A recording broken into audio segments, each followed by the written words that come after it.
I was looking at this article recently about superhero fatigue, and it had like a lot of good points from other people, a lot of critics, who claim that there is a fatigue issue just because of how things have kind of diminished at the box office, you could say. Basically says last summer proved there wasn't. That's the argument, because you had Fantastic Four and Superman, and they were pretty dominant. And then, of course, we got Spider-Man coming out Friday. Yeah. Which I think everyone's super excited about, and I think it's I think Spider-Man's going to make a lot of money. Yeah. Well, Spider-Man did the right thing, though, and left us with a cliffhanger.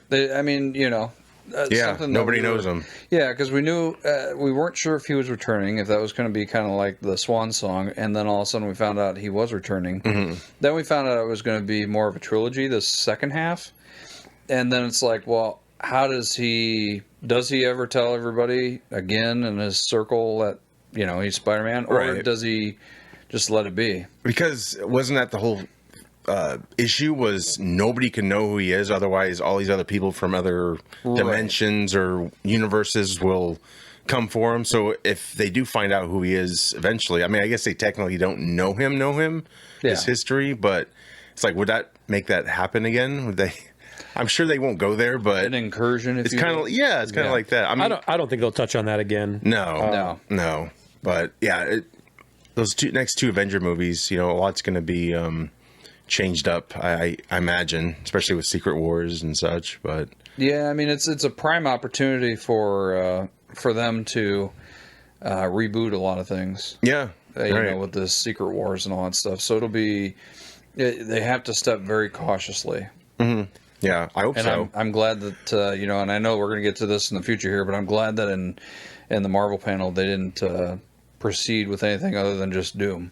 Yeah, because I did hear a lot of people were like bummed about I wanted more, but I get they've done that before, and look at Blade. I think they're learning from that. Like, we can't just have all these 20 titles, and maybe phase 1 and 2 you could have done that, but yeah. And I think the fatigue you're referring to, I mentioned this before we started recording, comes from not so much superhero movies, but not good superhero movies is what people are fatigued by. Like before they were good, and kind of. There are some that I think are a victim of the publicity or negative publicity that they get. Like, look at Supergirl. Like, that movie was crippled from the beginning by a huge swath of people that just shout on it over before they'd even seen it. Yeah. And the movie, it's not great, but it wasn't terrible. Right. Yeah. It was still better than some of the stuff I'd seen from Marvel over the last few years. Sure. Yeah. And so I think that's what I think. Some of those few exceptions aside, a lot of what is turning people off is just the movies are not very good. Yeah, they're not enjoyable. Well, I think the first kind of instance we've seen where an entire group of people ban against a movie is Captain Marvel. Mm-hmm. It was proof that you could do that. You could tank a movie. If are you talking about the Marvels though? Is that what you're talking about? Because Captain Marvel did make $1 billion. Yeah, no, he's talking. I think you're talking the Marvels. That one, and I mean even Captain Marvel though. Captain Marvel did have a lot of hate towards it. It did do very well. Yeah, and it got. It had help though, I think, because Infinity War came out. Yeah, just like Iron Man 3 probably wouldn't have made $1 billion if Avengers wasn't the last film. Problem was that the Avengers came out, she was already in it, and then Brie Larson decided to take a stance against something.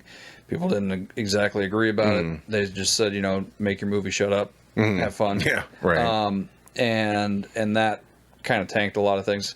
The Marvels, I don't think was a good movie. I watched that, and that just was so. The end credit was the best part, I thought. If you remember that, Beast. They showed Beast. Oh, okay. He's all CG now, but it looked pretty good. Yeah, pretty good. And Kelsey Grammer's like almost 70. So yeah, if not already. I didn't hate the Marvels as much as I thought I was going to. I also didn't watch it for a really long time because it did not look good. Right. And then I got bored one day and watched it on Disney Plus, and I was like, it's not. Your worst fears were not met. Yeah, I was like, it's not terrible. It's all right. Watchable.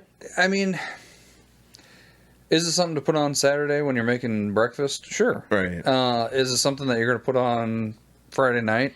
Probably not. Mm-hmm.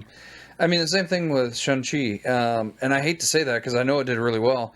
It just was a boring movie. Oh, it felt really long. Right? It just dragged and dragged and dragged. And I don't know if it's just source material issues or if they just didn't know how to present it or what. I know the director's good at what he does, and he's done other things really well. Yeah. I just don't know if it's a character that not enough people know about. They just weren't sure how to bring him into the whole fold, which is another reason why there hasn't been a second one yet. And I know he's going to have a bigger part in Doom and all that stuff, and maybe we'll see the reason why they wanted to introduce him. But I mean, it's kind of like what they did with, like Black Panther luckily had a cameo before, so that you were already interested in seeing more of them. This one was asking a lot, and it's kind of I don't know, is it like a niche comic to begin with? What, Shang-Chi? Yes. Forgive me if I'm wrong. I'm not familiar. Yeah, I mean, he was like part of the, when Kung Fu was very popular, in the 70s? Yes, yeah. Is I think when it kind of peaked. I remember when I first got into comics, like, I don't think I read him in a comic book for 15, 20 years. Sure. And then I think what they ran into or what they did is they tried to do too much.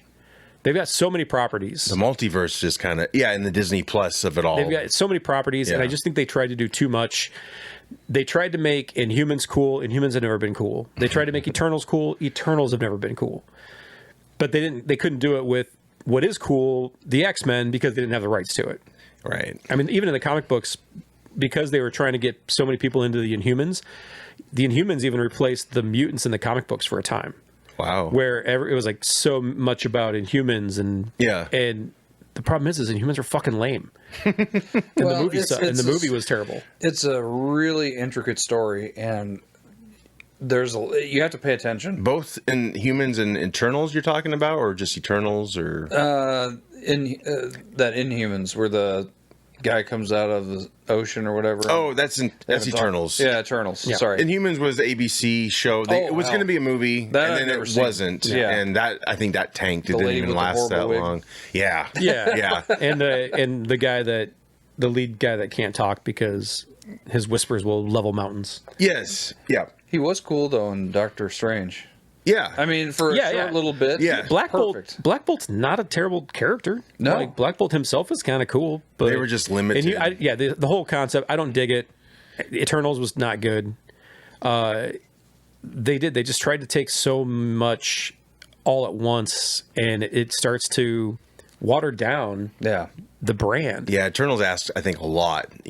Like, you're already invested in this universe, and then this thing's like even outside of that. Like, oh, you think it's this way? No, it's actually this way. Well, they wanted to go back to like the origins of everything. Remember when they started doing that? And then X-Men kind of brought out Apocalypse, which was apparently the first mutant. Oh, yeah. And so there was this big push to like go back to the lore, like the first mutants, or what's out there to bring everything current. And it got lost in the mix because I don't think people. I mean, the diehard fans probably understood it. Yeah. But to your average Joe coming into a movie, it made no sense. And then the whole sword at the end made no sense to. I mean, I know that they were going to do something with Blade. That was his voice, yeah. But, I mean, that stuff was just so far. Yeah, that was another big issue I've always had is they set up so much. Yeah. Like, I good for having kind of a long-term vision. Yeah. But then we don't follow through on it. Right. Like, people feel like they were afraid to even mention it again. Like, pulled out from under him. Captain America, what was the last one called? Brave New World? Yeah. That was like, they finally mentioned it again. Doesn't it feel like that was a point just because people kept on asking how come nobody's noticed? Yeah. Right. And so they had to tie it to Adamantium? Yeah, that was probably kind of maybe a slightly clever way to introduce that, but I don't know. I'm not familiar with the origins in the comics, but yeah. But again, are they going to even touch upon that again? I was just kind of like, no. I mean, they placed it far enough out that yeah. They probably won't. But you tease Black Knight, you tease Blade, you tease even when like they teased Adam Warlock, who's then gone for like so many movies. And then he's totally misused in Guardians 3. Yeah. And really, he should have had a role in Endgame. Yeah. And, after the whole Thanos gets defeated, then, he takes the gauntlet and forms the Infinity Watch or whatever. Yeah. I mean, there was just so many things they could have done differently that for whatever reason, they're like, oh, well, that's not going to work out, so let's just do this. And then they start making concessions, and the audience feels like their concessions are being made. Mm-hmm. Yeah.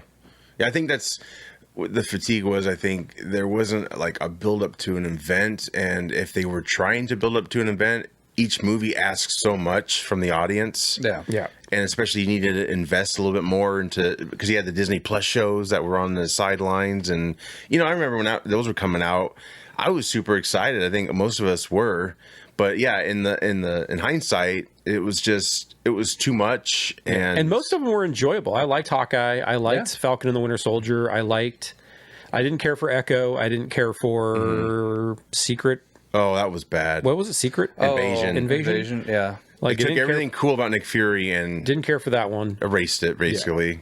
Yeah, I watched one episode, and once that one lady passed, I was like, I'm done. Yeah. Yeah, I just felt like, I still like WandaVision the best, and I know we got Vision Quest coming, which I'm very excited about, but all the other shows, and this goes for is how many years it's been that I know. they're finally going to do like Vision Quest. That should have come out a year after. My favorite thing is that Feige said that that's the last in the trilogy of WandaVision, and I'm sitting here thinking, when has she been in anything else? Oh, because if they're going to tie it to like Is he counting the Agatha? Yeah. I didn't watch that one because I've said in the show for a long time I don't like witches. I think it was successful though.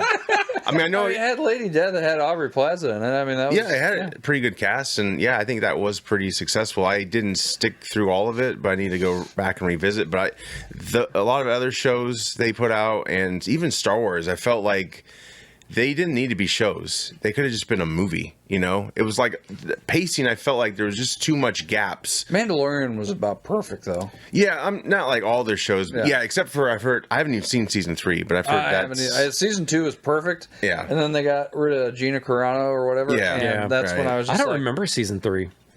I don't think a lot of people saw it because I also confused like part of Book of Boba Fett with Mandalorian. When it became the Mandalorian show.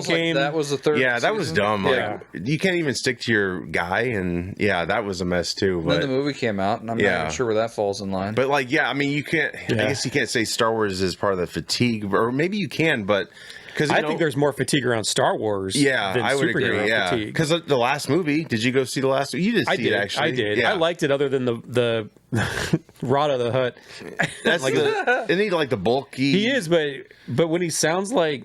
Oh yeah, he's a dude when from he the sounds Bear. like a white dude from Chicago. Like I was like, what? Why does a Hutt sound like this? Forget about it. That's New York. I didn't like that. And so Jeremy Strong. Is it Jeremy Strong? I don't know. He's from Jeremy the Bear. White. Jeremy Allen. Maybe. Jeremy Allen. I think. Yeah. Jeremy Allen White. Great actor, but he's good in. Yeah, I saw those clips. I'm like. Shameless. I don't and the Bear. see that, because Jabba did not talk like that at all. No, it was jarring. Yeah. Is he the guy that always looks like he's stoned? Yes. Yes, he looks like Gene Wilder, actually. Yeah. Okay. And if people will say he's Gene Wilder's son, perfect he's not. cast. Oh, I know. But if they ever do a Gene Wilder biopic, I mean, it'll be perfect. He's got to be cast to play him. Well, what does he have the energy to actually be that energetic though? I mean, he wasn't Shameless. He's an actor. In that show. Act energized. He grew up basically on Shameless, and then The Bear is like a huge hit, which is wrapping up. And Is that the one where he's a chef or something? Yes. Yeah. And I did see that wrestling movie he was in. It's like a tragedy. This whole family, like all of them, just had terrible ends to life. You know what I dislike more than witches? Wrestling. Oh.